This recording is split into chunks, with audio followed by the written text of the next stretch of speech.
Hi everyone, welcome to Mountain Home Stories. I hope you have been reading along with me.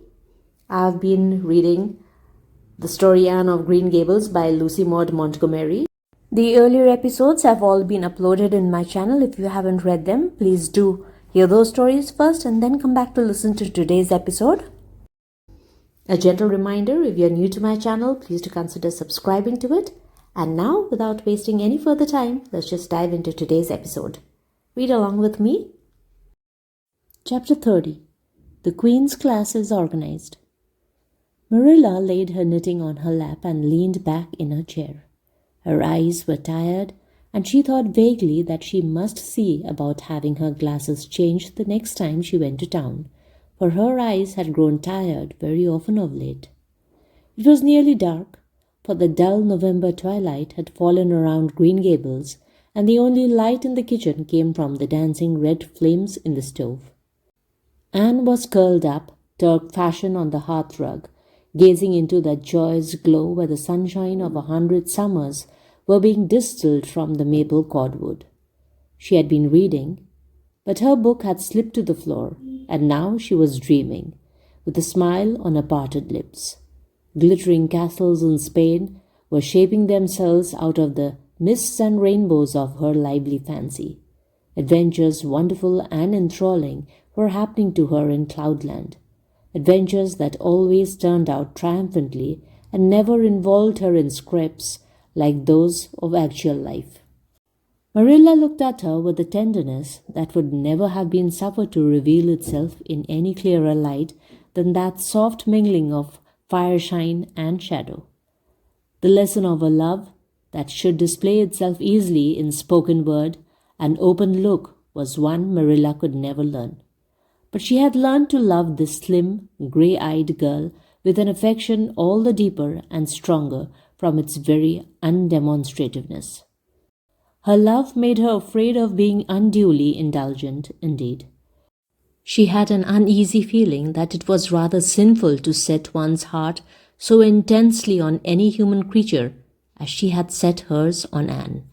And perhaps she performed a sort of unconscious penance for this by being stricter and more critical than if the girl had been less dear to her. Certainly Anne herself had no idea how Marilla loved her. She sometimes thought wistfully that Marilla was very hard to please and distinctly lacking in sympathy and understanding.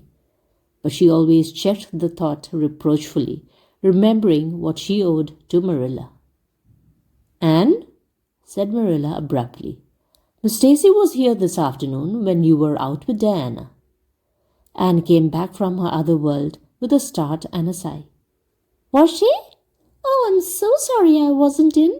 Why didn't you call me, Marilla?" "Diana and I were only over in the haunted wood." "It's lovely in the woods now.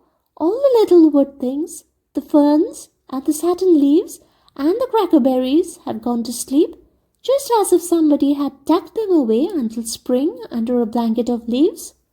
I think it was a little gray fairy with a rainbow scarf that came tiptoeing along the last moonlight night and did it. Diana wouldn't say much about that, though.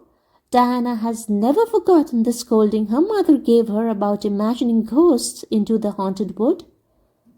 It had a very bad effect on Diana's imagination. It blighted it. Mrs. Lynde says Myrtle Bell is a blighted being. I asked Ruby Gillis why Myrtle was blighted, and Ruby said she guessed it was because her young man had gone back on her.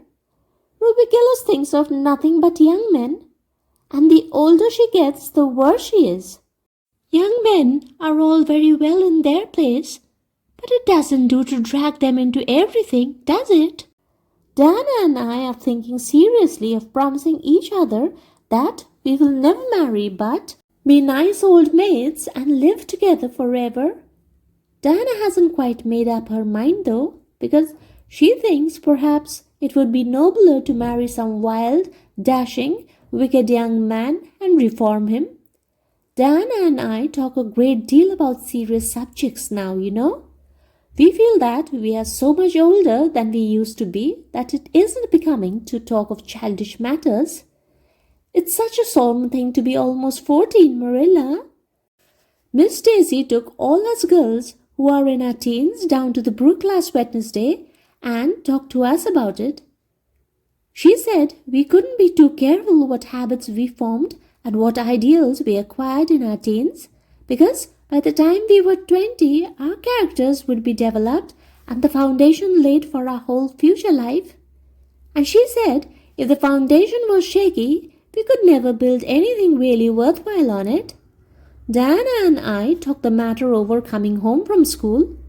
We felt extremely solemn, Marilla, and we decided that we would try to be very careful indeed and form respectable habits and learn all we could and be as sensible as possible, so that by the time we were 20, our characters would be properly developed. It's perfectly appalling to think of being 20, Marilla. It sounds so fearfully old and grown up. But why was Miss Stacy here this afternoon? That is what I want to tell you, Anne. If you'll ever give me a chance to get a word in edgewise. She was talking about you. About me? Anne looked rather scared. Then she flushed and exclaimed, "Oh, I know what she was saying. I meant to tell you, Marilla. Honestly, I did, but I forgot. Miss Stacy caught me reading Ben-Hur in school yesterday afternoon when I should have been studying my Canadian history. Jane Andrews lent it to me. I was reading it at dinner hour and I had just got to the chariot race when school went in. I was simply wild to know how it turned out, although I felt sure Ben-Hur must win because it wouldn't be poetical justice if he didn't. So I spread the history open on my desk lid and then tucked Ben-Hur between the desk and my knee. I just looked as if I was studying Canadian history, while all the while I was reveling in Ben-Hur. I was so interested in it that I never noticed Miss Stacy coming down the aisle until all at once I just looked up and there she was looking down at me, so reproachful-like. I can't tell you how ashamed I felt, Marilla, especially when I heard Josie Pye giggling. Miss Stacy took Ben-Hur away, but she never said a word then. She kept me in at recess and talked to me. She said I'd done very wrong in two respects. First, I was wasting the time I ought to have put on my studies, and secondly, I was deceiving my teacher in trying to make it appear I was reading a history when it was a storybook instead. I had never realized until that moment, Marilla, that what I was doing was deceitful. I was shocked. I cried bitterly and asked Miss Stacy to forgive me, and I'd never do such a thing again. And I offered to do penance by never so much as looking at Ben-Hur for a whole week, not even to see how the chariot race turned out. But Miss Stacy said she wouldn't require that, and she forgave me freely. So I think it wasn't very kind of her to come up here to you about it after all. Miss Stacy never mentioned such a thing to me, Anne, and it's only your guilty conscience that's the matter with you. You have no business to be taking storybooks to school. You read too many novels anyhow. When I was a girl, I wasn't so much as allowed to look at a novel. Oh, how can you call Ben-Hur a novel when it's really such a religious book? Protested Anne. Of course it's a little too exciting to be proper reading for Sunday, and I only read it on weekdays. And I never read any book now unless either Miss Stacy or Mrs. Allen thinks it is a proper book for a girl 13 3/4 to read. Miss Stacy made me promise that. She found me reading a book one day called The Lurid Mystery of the Haunted House. It was one Ruby Gillis had lent me, and, oh, Marilla, it was so fascinating and creepy. It just curdled the blood in my veins. But Miss Stacy said it was a very silly, unwholesome book, and she asked me not to read any more of it or any like it. I didn't mind promising not to read any more like it, but it was agonizing to give back that book without knowing how it turned out. But my love for Miss Stacy stood the test, and I did. It's really wonderful. Marilla, what you can do when you're truly anxious to please a certain person. Well, I guess I'll light the lamp and get to work, said Marilla. I see plainly that you don't want to hear what Miss Stacy had to say. You are more interested in the sound of your own tongue than in anything else." "Oh, indeed, Marilla, I do want to hear it," cried Anne contritely. "I won't say another word, not one. I know I talk too much, but I'm really trying to overcome it. And although I say far too much, yet if you only knew how many things I want to say and don't, you'd give me some credit for it. Please tell me, Marilla." "Well, Miss Stacy wants to organize a class among her advanced students who mean to study for the entrance examination into Queen's.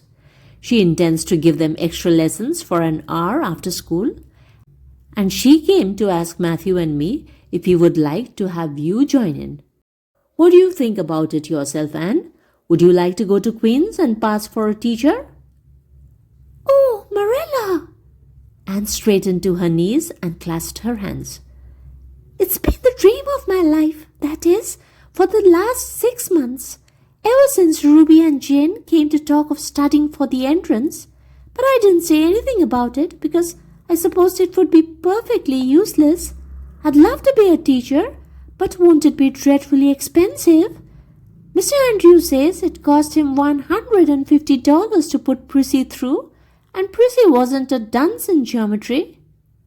"I guess you needn't worry about that part of it.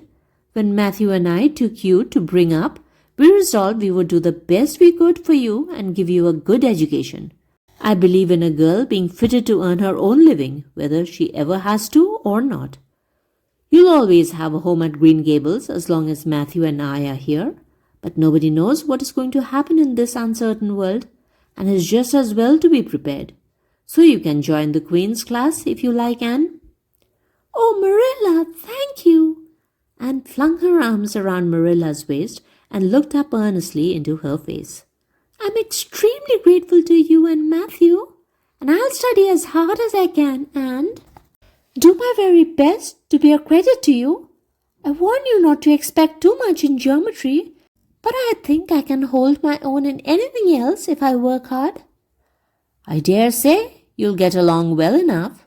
Miss Stacy says you are bright and diligent." Not for worlds would Marilla have told Anne just what Miss Stacy had said about her. That would have been to pamper vanity. "You needn't rush to any extreme of killing yourself over your books. There is no hurry. You won't be ready to try the entrance for a year and a half yet, but it's well to begin in time and be thoroughly grounded, Miss Stacy says." "I shall take more interest than ever in my studies now," said Anne blissfully, "because I have a purpose in life. Mr. Allen says everybody should have a purpose in life and pursue it faithfully. Only, he says, we must first make sure that it is a worthy purpose. I would call it a worthy purpose to want to be a teacher like Miss Stacy, wouldn't you, Marilla? I think it's a very noble profession." The Queen's class was organized in due time. Gilbert Blythe, Anne Shirley, Ruby Gillis, Jane Andrews, Josie Pye, Charlie Sloane, and Modi Spurgeon McPherson joined it. Diana Barry did not, as her parents did not intend to send her to Queen's. This seemed nothing short of a calamity to Anne. Never, since the night on which Minnie May had had the group, had she and Diana been separated in anything. On the evening when the Queen's class first remained in school for the extra lessons, and Anne saw Diana go slowly out with the others to walk home alone through the birch path and the violet vale, it was all the former could do to keep her seat and refrain from rushing impulsively after her chump. A lump came into her throat, and she hastily retired behind the pages of her unlifted Latin grammar to hide the tears in her eyes. Not for worlds would Anne have had Gilbert Blythe or Josie Pye see those tears. "But, oh, Marilla, I really felt that I had tasted the bitterness of death, as Mr. Allen said in his sermon last Sunday, when I saw Diana go out alone," she said mournfully that night. "I thought how splendid it would have been if Diana had only been going to study for the entrance too. But we can't have things perfect in this imperfect world, as Mrs. Lynde says. Mrs. Lind isn't exactly a comforting person sometimes, but there's no doubt she says a great many very true things. And I think the Queen's class is going to be extremely interesting. Jane and Ruby are just going to study to be teachers. That is the height of their ambition. Ruby says she will only teach for 2 years after she gets through, and then she intends to be married. Jane says she will devote her whole life to teaching and never marry, because you have paid a salary for teaching, but her husband won't pay you anything and growls if you ask for a share in the egg and butter money. I expect Jane speaks from mournful experience, for Mrs. Lind says that her father is a perfect old crank and meaner than second skimmings. Josie Pye says she is just going to college for education's sake because she won't have to earn her own living. She says, of course, it is different with the orphans who are living on charity. They have to hustle. Moody's version is going to be a minister. Mrs. Lind says he couldn't be anything else with a name like that to live up to. I hope it isn't wicked of me, Marilla, but really the thought of Moody's version being a minister makes me laugh. He's such a funny-looking boy, and that big fat face, and his little blue eyes, and his ears sticking out like flaps. But perhaps he will be more intellectual-looking when he grows up. Charlie Sloane says he's going to go into politics and be a member of Parliament. But Mrs. Lind says he'll never succeed at all because the Sloanes are all honest people, and it's only rascals that get on in politics nowadays. What is Gilbert Blythe going to be? Queried Marilla, seeing that Anne was opening her Caesar. I don't happen to know what Gilbert Blythe's ambition in life is, if he has any, said Anne scornfully. There was open rivalry between Gilbert and Anne now. Previously, the rivalry had been rather one-sided, but there was no longer any doubt that Gilbert was as determined to be first in class as Anne was. He was a foeman worthy of her steel. The other members of the class tacitly acknowledged their superiority and never dreamed of trying to compete with them. Since the day by the pond, when she had refused to listen to his plea for forgiveness, Gilbert, save for the aforesaid determined rivalry, had evinced no recognition whatever of the existence of Anne Shirley. He talked and jested with the other girls, exchanged books and puzzles with them, discussed lessons and plans, sometimes walked home with one or the other of them from prayer meeting or debating club. But Anne Shirley he simply ignored, and Anne found out that it is not pleasant to be ignored. It was in vain that she told herself with a toss of her head that she did not care. Deep down in her wayward, feminine little heart, she knew that she did care, and that if she had that chance of the lake of shining waters again, she would answer very differently. All at once, as it seemed, and to her secret dismay, she found that the odd resentment she had cherished against him was gone. Gone just when she most needed its sustaining power. It was in vain that she recalled every incident and emotion of that memorable occasion and tried to feel the old satisfying anger. That day by the pond had witnessed its last spasmodic flicker. Anne realized that she had forgiven and forgotten without knowing it, but it was too late. And at least neither Gilbert nor anybody else, not even Diana, should ever suspect how sorry she was and how much she wished she hadn't been so proud and horrid. She determined to shroud her feelings in deepest oblivion, and it may be stated here and now that she did it so successfully that Gilbert, who possibly was not quite so indifferent as he seemed, could not console himself with any belief that Anne felt his retaliatory scorn. The only poor comfort he had was that she snubbed Charlie Sloane unmercifully, continually, and undeservedly. Otherwise, the winter passed away in a round of pleasant duties and studies. For Anne, the days slipped by like golden beads on the necklace of the year. She was happy, eager, interested.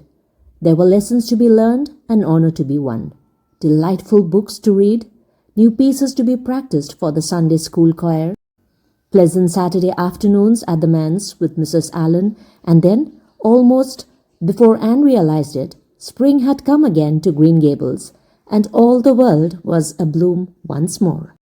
Study spalled just a wee bit then. The Queen's class, left behind in school, while the others scattered to green lanes and leafy woodcuts and meadow byways, looked wistfully out of the windows and discovered that Latin verbs and French exercises had somehow lost the tang and zest they had possessed in the crisp winter months.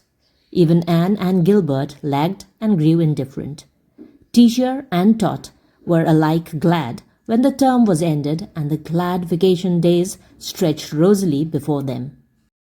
"But you have done good work this past year," Miss Stacy told them on the last evening, "and you deserve a good jolly vacation. Have the best time you can in the out-of-door world and lay in a good stock of health and vitality and ambition to carry you through next year. It'll be the tug of war, you know, the last year before the entrance." "Are you going to be back next year, Miss Stacy?" asked Josie Pye. Josie Pye never scrupled to ask questions. In this instance, the rest of the class felt grateful to her. None of them would have dared to ask it of Miss Stacy, but all wanted to, for there had been alarming rumors running at large through the school for some time that Miss Stacy was not coming back the next year, that she had been offered a position in the grade school of her own home district and meant to accept. The Queen's class listened in breathless suspense for her answer. "Yes, I think I will," said Miss Stacy. "I thought of taking another school, but I've decided to come back to Avonlea. To tell the truth, I've grown so interested in my pupils here that I found I couldn't leave them, so I'll stay and see you through." "Hooray!" said Moody Spurgeon. Moody Spurgeon had never been so carried away by his feelings before, and he blushed uncomfortably every time he thought about it for a week. "Oh, I'm so glad," said Anne with shining eyes. "Dear Stacy, it would be perfectly dreadful if you didn't come back. I don't believe I could have the heart to go on with my studies at all if another teacher came here." When Anne got home that night, she stacked all her textbooks away in an old trunk in the attic, locked it, and threw the key into the blanket box. "I'm not even going to look at a school book in vacation," she told Marilla. "I've studied as hard all the term as I possibly could, and I've pored over that geometry until I know every proposition in the first book of my heart, even when the letters are changed. I just feel tired of everything sensible, and I'm going to let my imagination run riot for the summer. Oh, you needn't be alarmed, Marilla. I'll only let it run riot within reasonable limits. But I want to have a real good jolly time this summer, for maybe it's the last summer I'll be a little girl. Mrs. Lynde says that if I keep stretching out next year as I have done this, I'll have to put on long skirts. She says I'm all running to legs and eyes, and when I put on longer skirts, I shall feel that I have to live up to them and be very dignified. It won't even do to believe in fairies then, I'm afraid, so I'm going to believe in them with all my whole heart this summer. I think we're going to have a very gay vacation. Ruby Gillis is going to have a birthday party soon, and there's the Sunday school picnic and the missionary concert next month. And Mr. Barry says that some evening he'll take Diana and me over to the White Sands Hotel and have dinner there. They have dinner there in the evening, you know. Jane Andrews was over once last summer, and she says it was a dazzling sight to see the electric lights and the flowers and all the lady guests in such beautiful dresses. Jane says it was her first glimpse into high life, and she'll never forget it to her dying day. Mrs. Lynde came up the next afternoon to find out why Marilla had not been at the aid meeting on Thursday. When Marilla was not at aid meeting, people knew there was something wrong at Green Gables. "Matthew had a bad spell with his heart Thursday," Marilla explained. "And I didn't feel like leaving him. Oh yes, He is all right again now, but he takes them spells oftener than he used to, and I am anxious about him. The doctor says he must be careful to avoid excitement. That's easy enough, for Matthew doesn't go out looking for excitement by any means, and never did. But he is not to do any very heavy work either, and you might as well tell Matthew not to breathe as not to work. Come and lay off your things, Rachel. You'll stay to tea? Well, seeing you're so pressing, perhaps I might as well stay, said Mrs. Rachel, who had not the slightest intention of doing anything else. Mrs. Rachel and Marilla sat comfortably in the parlor, while Anne got the tea and made hot biscuits that were light and white, enough to defy even Mrs. Rachel's criticism. I must say Anne has turned out a real smart girl, admitted Mrs. Rachel, as Marilla accompanied her to the end of the lane at sunset. She must be a great help to you. She is, said Marilla, and she's real steady and reliable now. I used to be afraid she'd never get over her feather-brained ways, but she has, and I wouldn't be afraid to trust her in anything now. I never would have thought she'd have turned out so well that first day I was here 3 years ago, said Mrs. Rachel. Lawful heart, shall I ever forget that tantrum of hers? When I went home that night, I says to Thomas, says I, mark my words, Thomas, Marilla Cuthbert will live up to rue the step she's took. But I was mistaken, and I'm real glad of it. I ain't one of those kind of people, Marilla, who can never be brought to own up that they've made a mistake. No, that never was my way, thank goodness. I did make a mistake in judging Anne, but it weren't no wonder, for an odder, unexpecteder witch of a child there never was in this world, that's what. There was no ciphering her out by the rules that worked with other children. It's nothing short of wonderful how she's improved these 3 years, but especially in looks. She's a real pretty girl, got to be. Though I can say I'm overly partial to that pale, big-eyed style myself. I like more snap and color like Diana Barry has or Ruby Gillis. Ruby Gillis's looks are real showy, but somehow, I don't know how it is, but when Anne and them are together, though she ain't half as handsome, she makes them look kind of common and overdone. Something like them, white June lilies she calls narcissus alongside of the big red peonies, that's what. Chapter 31, Where the Brook and River Meet. Anne had a good summer and enjoyed it wholeheartedly. She and Diana fairly lived outdoors, reveling in all the delights that Lover's Lane and the Dryad's Bubble and Willowmere and Victoria Island afforded. Marilla offered no objection to Anne's gypsying. The Spencervale doctor who had come the night Minnie May had the croup met Anne at the house of a patient one afternoon early in vacation, looked her over sharply, screwed up his mouth, shook his head, and sent a message to Marilla Cuthbert by another person. It was, keep that red-headed girl of yours in the open air all summer and don't let her read books until she gets more spring into her step.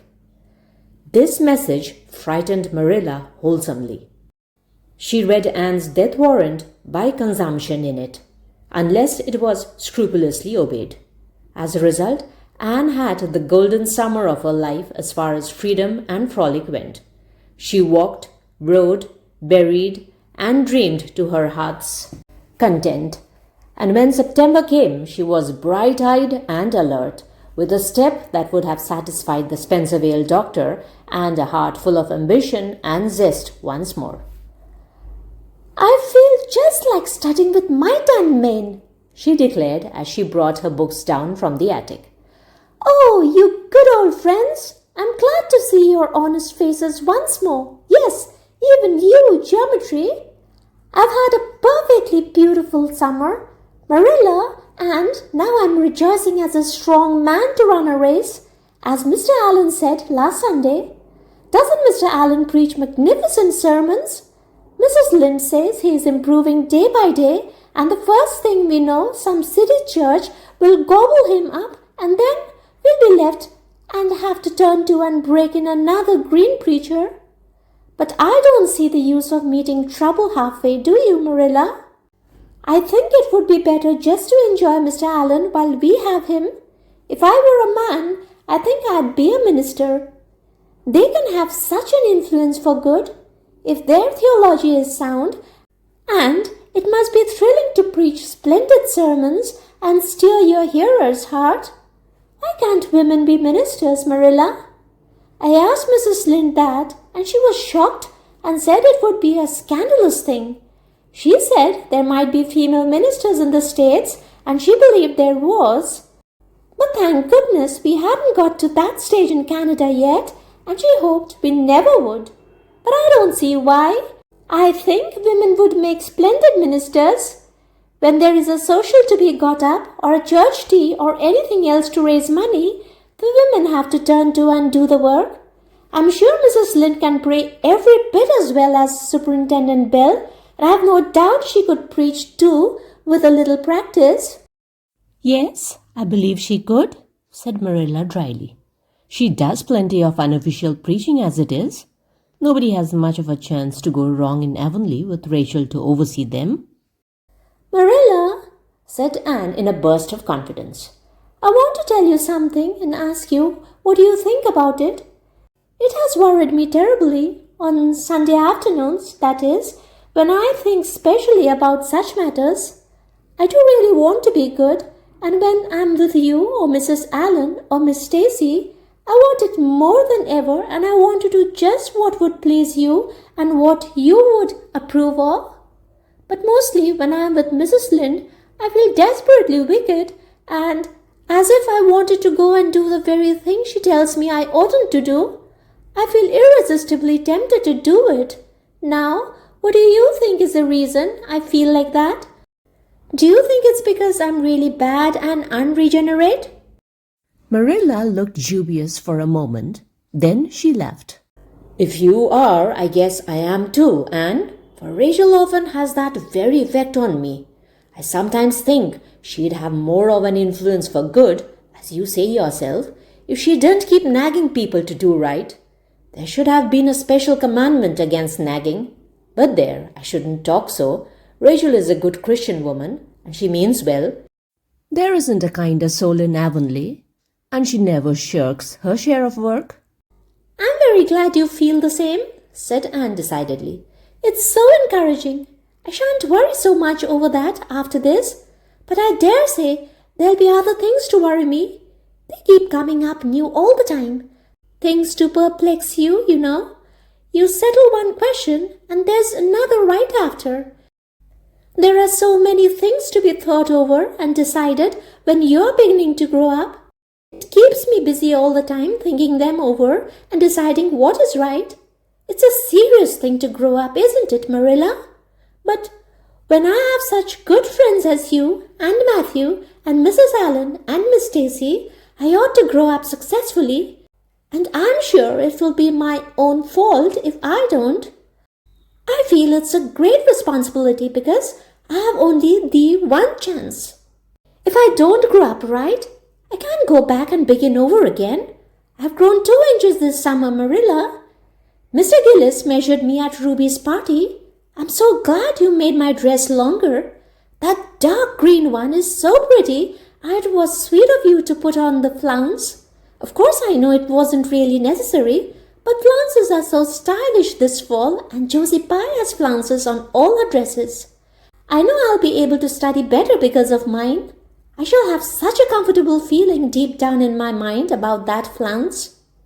It's worth something to have that, admitted Marilla. Miss Stacy came back to Avonlea School and found all her pupils eager for work once more. Especially did the Queen's class gird up their loins for the fray. For at the end of the coming year, dimly shadowing their pathway already, loomed up that fateful thing known as the entrance, at the thought of which one and all felt their hearts sink into their very shoes. Suppose they did not pass? That thought was doomed to haunt Anne through the waking hours of that winter, Sunday afternoons inclusive. to the almost entire exclusion of moral and theological problems. When Anne had bad dreams, she found herself staring miserably at past lists of the entrance exams, where Gilbert Blythe's name was blazed at the top and in which hers did not appear at all. But it was a jolly, busy, happy, swift-flying winter. Schoolwork was as interesting, class rivalry as absorbing as of yore. New worlds of thoughts, feelings, and ambition, fresh, fascinating fields of unexplored knowledge seemed to be opening out before Anne's eager eyes. Hills peeped over hills and Alps on Alps arose. Much of all this was due to Miss Stacy's tactful, careful, broad-minded guidance. She led her class to think and explore and discover for themselves and encouraged straying from the old beaten paths to a degree that quite shocked Mrs. Lynde and the school trustee, who viewed all innovations on established methods rather dubiously. Apart from her studies, Anne expanded socially, for Marilla, mindful of the Spencervale doctor's dictum, no longer vetoed occasional outings. The debating club flourished and gave several concerts. There were 1 or 2 parties almost verging on grown-up affairs. There were sleigh drives and skating frolics galore. Between times Anne grew, shooting up so rapidly that Marilla was astonished one day when they were standing side by side to find the girl was taller than herself. "Why, Anne, how you have grown!" she said, almost unbelievingly. A sigh followed on the words. Marilla felt a queer regret over Anne's inches. The child she had learned to love had vanished somehow, and here was this tall, serious-eyed girl of 15 with the thoughtful brows and the proudly poised little head in her place. Marilla loved the girl as much as she had loved the child, but she was conscious of a queer, sorrowful sense of loss. And that night, when Anne had gone to prayer meeting with Diana, Marilla sat alone in the wintry twilight and indulged in the weakness of a cry. Matthew, coming in with a lantern, caught her at it and gazed at her in such a consternation that Marilla had to laugh through her tears. "I was thinking about Anne," she explained. "She's got to be such a big girl, and she'll probably be away from us next winter. I'll miss her terrible." "She'll be able to come home often," comforted Matthew, to whom Anne was, as yet and always would be, the little eager girl he had brought home from Bright River on that June evening 4 years before. "That branch railroad will be built to Carmody by that time." "It won't be the same thing as having her here all the time," sighed Marilla gloomily, determined to enjoy her luxury of grief uncomforted. But there, men can't understand these things. There were other changes in Anne, no less real than the physical change. For one thing, she became much quieter. Perhaps she thought all the more and dreamed as much as ever, but she certainly talked less. Marilla noticed and commented on this also. "You don't chatter half as much as you used to, Anne, nor use half as many big words. What has come over you?" Anne colored and laughed a little as she dropped her book and looked dreamily out of the window, where big, fat, red buds were bursting out on the creeper in response to the lure of the spring sunshine. "I don't know. I don't want to talk as much," she said, denting her chin thoughtfully with her forefinger. "It's nicer to think, dear, pretty thoughts and keep them in one's heart like treasures. I don't like to have them laughed at or wondered over, and somehow I don't want to use big words anymore. It's almost a pity, isn't it, now that I'm really growing big enough to say them if I did want to? It's fun to be almost grown up in some ways, but it's not the kind of fun I expected, Marilla. There's so much to learn and do and think that there isn't time for big words. Besides, Miss Stacy says the short ones are much stronger and better. She makes us write all our essays as simply as possible. It was hard at first. I was so used to crowding in all the fine big words I could think of and I thought of any number of them. But I have got used to it now, and I see it's so much better. What has come of your story club? I haven't heard you speak of it for a long time. The story club isn't in existence any longer. We hadn't time for it, and anyhow, I think we had got tired of it. It was silly to be writing about love and murder and elopements and mysteries. Miss Daisy sometimes has us write a story for training in composition, but she won't let us write anything but what might happen in Avonlea in our own lives, and she criticizes it very sharply and makes us criticize our own too. I never thought my compositions had so many faults until I began to look for them myself. I felt so ashamed I wanted to give up altogether. But Miss Daisy said I could learn to write well if I only trained myself to be my own severest critic, and so I am trying to. You have only 2 more months before the entrance, said Marilla. Do you think you'll be able to get through? Anne shivered. I don't know. Sometimes I think I'll be all right, and then I get horribly afraid. We have studied hard, and Miss Daisy has drilled us thoroughly, but we mayn't get through for all that. We've each got a stumbling block. Mine is geometry, of course, and Jane's is Latin, and Ruby and Charlie's is algebra, and Josie's is arithmetic. Moody Spurgeon says he feels it in his bones that he's going to fail in English history. Miss Stacy is going to give us examinations in June just as hard as we'll have at the entrance and mark us just as strictly, so we'll have some idea. I wish it was all over, Marilla. It haunts me. Sometimes I wake up in the night and wonder what I'll do if I don't pass. Why, go to school next year and try again, said Marilla unconcernedly. Oh, I don't believe I'd have the heart for it. It would be such a disgrace to fail, especially if the others passed. And I get so nervous in an examination that I'm likely to make a mess of it. I wish I had nerves like Jane Andrews. Nothing rattles her.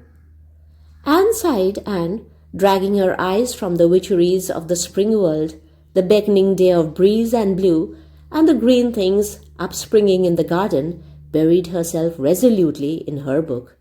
There would be other springs, but if she did not succeed in passing the entrance, Anne felt convinced that she would never recover sufficiently to enjoy them. Chapter 32. The Pass List is Out. With the end of June came the close of the term and the close of Miss Stacy's rule in Avonlea School. Anne and Diana walked home that evening feeling very sober indeed. Red eyes and damp handkerchiefs bore convincing testimony to the fact that Miss Stacy's farewell words must have been quite as touching as Mr. Phillips had been under similar circumstances 3 years before. Diana looked back at the schoolhouse from the foot of the spruce hill and sighed deeply. It does seem as if it was the end of everything, doesn't it? She said dismally. You oughtn't to feel half as badly as I do, said Anne, hunting vainly for a dry spot on her handkerchief. You'll be back again next winter, but I suppose I've left the dear old school forever. If I have good luck, that is. It won't be a bit the same. Miss Daisy won't be there. Nor you, nor Jane, nor Ruby probably. I shall have to sit all alone, for I couldn't bear to have another deskmate after you. Oh, we have had jolly times, haven't we, Anne? It's dreadful to think they're all over. 2 big tears rolled down on Diana's nose. If you would stop crying, I would, said Anne imploringly. Just as soon as I put away my hanky, I see you brimming up, and that starts me off again. As Mrs. Lynde says, if you can't be cheerful, be as cheerful as you can. After all, I dare say I'll be back next year. This is one of the times I know I'm not going to pass. They're getting alarmingly frequent. Why? You came out splendidly in the exams Miss Stacy gave. Yes, but those exams didn't make me nervous. When I think of the real thing, you can't imagine what a horrid, cold, fluttery feeling comes around my heart. And then my number is 13, and Josie Pye says it's so unlucky. I'm not superstitious, and I know it can make no difference, but still, I wish it wasn't 13. I do wish I was going in with you, said Diana. Wouldn't we have a perfectly elegant time? But I suppose you'll have to cram in the evenings. No, Miss Daisy has made us promise not to open a book at all. She says it would only tire and confuse us, and we are to go out walking and not think about the exams at all and go to bed early. It's good advice, but I expect it'll be hard to follow. Good advice is apt to be, I think. Prissy Andrews told me that she sat up half the night every night of her entrance week and crammed for dear life. And I had determined to sit up at least as long as she did. It was so kind of your Aunt Josephine to ask me to stay at Beechwood while I'm in town. You'll write to me while you're in, won't you? I'll write Tuesday night and tell you how the first day goes, promised Anne. I'll be haunting the post office Wednesday, vowed Diana. Anne went to town the following Monday, and on Wednesday Diana hunted the post office as agreed and got her letter. Dearest Diana, wrote Anne, here it is Tuesday night, and I'm writing this in the library at Beechwood. Last night I was horribly lonesome, all alone in my room, and wished so much you were with me. I couldn't cram because I promised Miss Daisy not to, but it was as hard to keep from opening my history as it used to be to keep from reading a story before my lessons were learned. This morning Miss Daisy came for me, and we went to the academy, calling for Jane and Ruby and Josie on our way. Ruby asked me to feel her hands, and they were as cold as ice. Josie said I looked as if I hadn't slept a wink, and she didn't believe I was strong enough to stand the grind of the teacher's course, even if I did get through. There are times and seasons even yet when I don't feel that I've made any great headway in learning to like Josie Pye. When we reached the academy, there were scores of students there from all over the island. The first person we saw was Moody Spurgeon, sitting on the steps and muttering away to himself. Jane asked him what on earth he was doing, and he said he was repeating the multiplication table over and over to steady his nerves and, for pity's sake, not to interrupt him, because if he stopped for a moment, he got frightened and forgot everything he ever knew. But the multiplication table kept all his facts firmly in their proper place. When we were assigned to our rooms, Miss Daisy had to leave us. Jane and I sat together, and Jane was so composed that I envied her. No need of the multiplication table for good, steady, sensible Jane. I wondered if I looked as I felt, and if they could hear my heart thumping clear across the room. Then a man came in and began distributing the English examination sheets. My hands grew cold then, and my head fairly whirled around as I picked it up. Just one awful moment, Diana. I felt exactly as I did 4 years ago when I asked Marilla if I might stay at Green Gables, and then everything cleared up in my mind and my heart began beating again. I forgot to say that it had stopped altogether, for I knew I could do something with that paper anyhow. At noon we went home for dinner, and then back again for history in the afternoon. The history was a pretty hard paper, and I got dreadfully mixed up in the dates. Still, I think I did fairly well today. But oh, Diana, tomorrow the geometry exam comes off, and when I think of it, it takes every bit of determination I possess to keep from opening my Euclid. If I thought the multiplication table would help me any, I would recite it from now till tomorrow morning. I went down to the other girls this evening. On my way I met Moody Spurgeon wandering distractedly around. He said he knew he had failed in history and he was born to be a disappointment to his parents, and he was going home on the morning train. And it would be easier to be a carpenter than a minister anyhow. I cheered him up and persuaded him to stay to the end, because it would be unfair to Miss Daisy if he didn't. Sometimes I wished I was born a boy, but when I see Moody Spurgeon, I'm always glad I'm a girl and not his sister. Ruby was in hysterics when I reached their boarding house. She had just discovered a fearful mistake she had made in her English paper.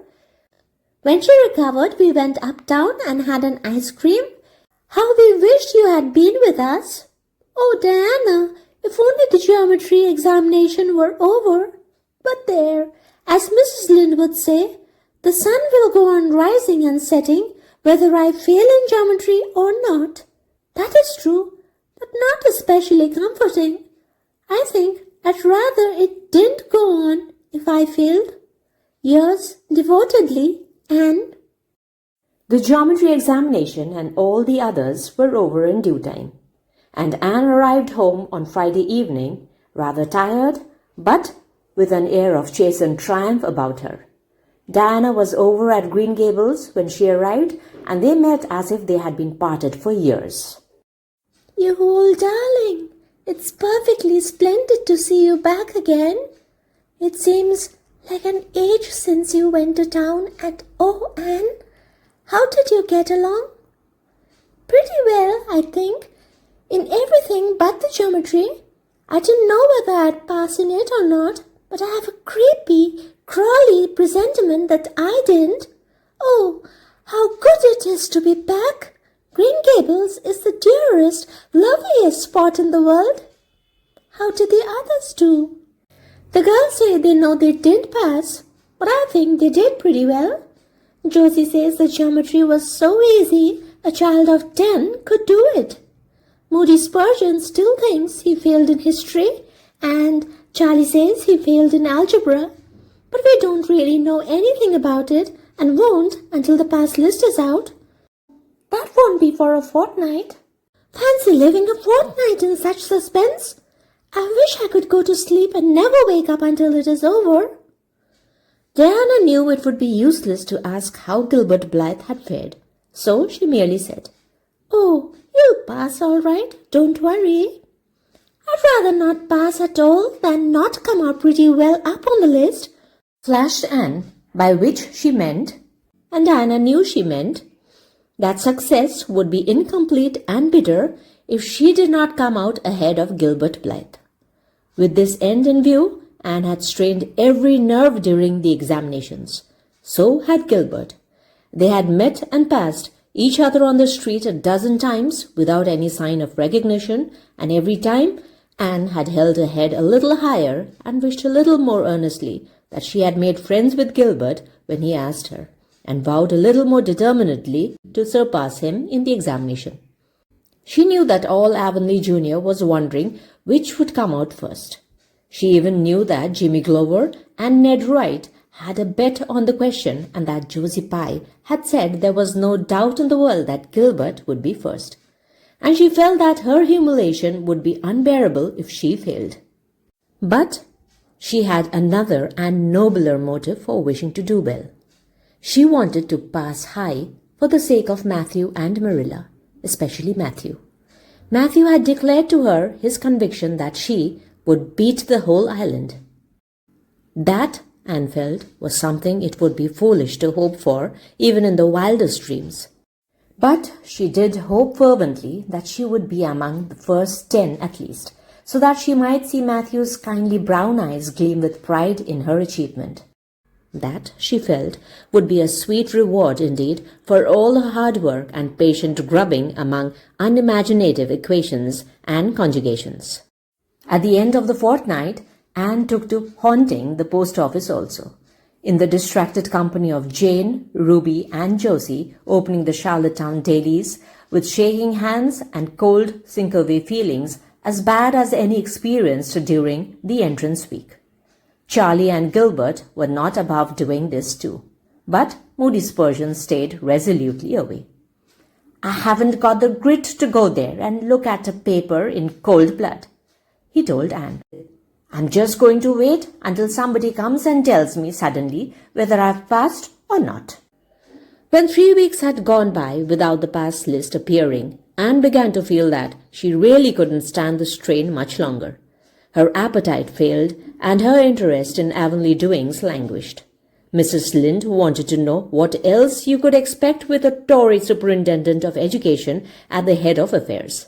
And Matthew, noting Anne's paleness and indifference, and the lagging steps that bore her home from the post office every afternoon, began seriously to wonder if he hadn't better vote grit at the next election. But one evening the news came. Anne was sitting at her open window, for the time forgetful of the woes of examinations and the cares of the world, as she drank in the beauty of the summer dusk, sweet-scented with flower breaths from the garden below, and sibilant and rustling from the stir of poplars. The eastern sky above the firs were flushed faintly pink from the reflection of the west, and Anne was wondering dreamily if the spirit of colour looked like that, when she saw Diana come flying down through the firs, over the log bridge, and up the slope with a fluttering newspaper in her hand. Anne sprang to her feet, knowing at once what that paper contained. The pass list was out. Her head whirled and her heart beat until it hurt her. She could not move a step. It seemed an hour to her before Diana came rushing along the hall and burst into the room without even knocking. So great was her excitement. "Anne, you've passed!" she cried. "Passed the very first! You and Gilbert both, your ties! But your name is first! Oh, I'm so proud!" Diana flung the paper on the table and herself on Anne's bed, utterly breathless and incapable of further speech. Anne lighted the lamp, oversetting the match safe and using up half a dozen matches before her shaking hands could accomplish the task. Then she snatched up the paper. Yes, she had passed. There was her name at the very top of a list of 200. That moment was worth living for. "You did just splendidly, Anne," puffed Diana, recovering sufficiently to sit up and speak. For Anne, starry-eyed and rapt, had not uttered a word. "Father brought the paper home from Bright River not 10 minutes ago. It came out on the afternoon train, you know, and won't be here till tomorrow by mail. And when I saw the pass list, I just rushed over like a wild thing. You've all passed, every one of you, Moody Spurgeon and all, although he's conditioned in history. Jane and Ruby did pretty well. They're halfway up, and so did Charlie. Josie just scraped through with 3 marks to spare. But you'll see, she'll put on as many airs as if she'd led. Won't Miss Stacy be delighted? Oh, Anne, what does it feel like to see your name at the head of a pass list like that? If it were me, I know I'd go crazy with joy. I'm pretty near crazy as it is, but you're as calm and cool as a spring evening." "I'm just dazzled inside," said Anne. "I wanted to say 100 things, and I can't find words to say them in. I never dreamed of this. Yes, I did too, just once. I let myself think once. What if I should come out first? Quakingly, you know, for it seemed so vain and presumptuous to think I could leave the island. Excuse me a minute, Diana. I must run right out to the field to tell Matthew. Then we'll go up the road and tell the good news to the others." They hurried to the hayfield below the barn where Matthew was coiling hay, and, as luck would have it, Mrs. Lynde was talking to Marilla at the lane fence. "Oh, Matthew!" exclaimed Anne. "I've passed, and I'm first, or one of the first. I'm not vain, but I'm thankful." "Well now, I always said it," said Matthew, gazing at the pass list delightedly. "I knew you could beat them all easy." "You have done pretty well, I must say, Anne," said Marilla, trying to hide her extreme pride in Anne from Mrs. Rachel's critical eye. But that good soul said heartily, "I just guess she has done well, and far be it from me to be backward in saying it. You are a credit to your friends, Anne. That's what, and we are all proud of you." That night, Anne, who had wound up the delightful evening with a serious little talk with Mrs. Allen at the manse, knelt sweetly by her open window in a great sheen of moonshine and murmured a prayer of gratitude and aspiration that came straight from her heart. There was in it thankfulness for the past and reverent petition for the future. And when she slept on her white pillow, her dreams were as fair and bright and beautiful as maidenhood might desire. So this is the story for today. We'll continue with the next part of the story in another video. Hope you enjoyed reading this story with me. Leave me a comment and let me know about it. Please do like and share, and of course subscribe to my channel if you're new to it. Hit on the notification bell for my next videos, and thank you so much for dropping by. Come back to hear me again. Till then, take care and bye-bye.